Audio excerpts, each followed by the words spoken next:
ได้พบพระธรรมฟังคำโอวาทประหลาดใจนักละโลกโกรธรักออกจากดวงใจสลัดความเหงาเศร้าโศกที่เคยวิโยคสวงในมองโลกสดใสมั่นในความดี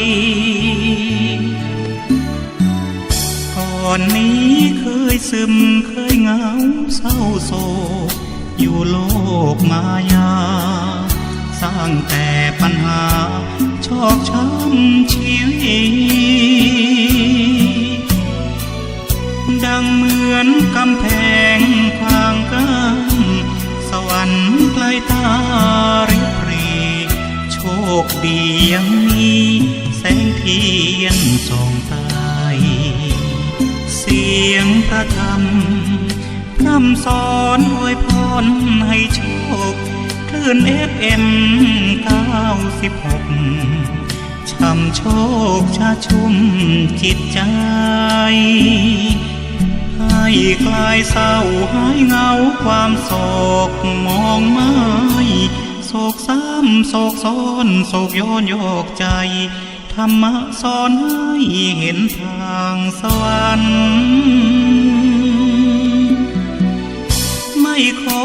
กลับไปเดินทางสายเก่าให้เศร้าใจซ้อนทุกโศกบั่นทอนสะท้อนชีวันเอาเสียงพระธรรมนำให้ฝึกฝนภายในทุกวัน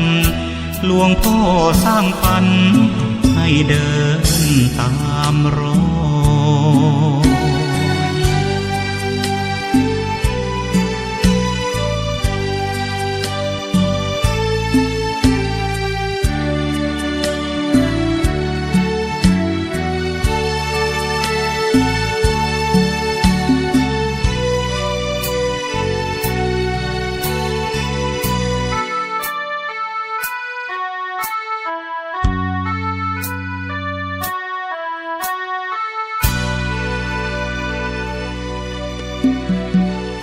ไม่ขอ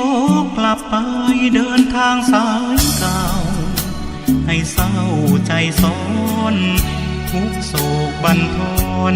สะท้อนชีวันเอาเสียงพระธรรมนำให้ฝึกฝนภายในทุกวันหลวงพ่อสร้างฝันให้เดิ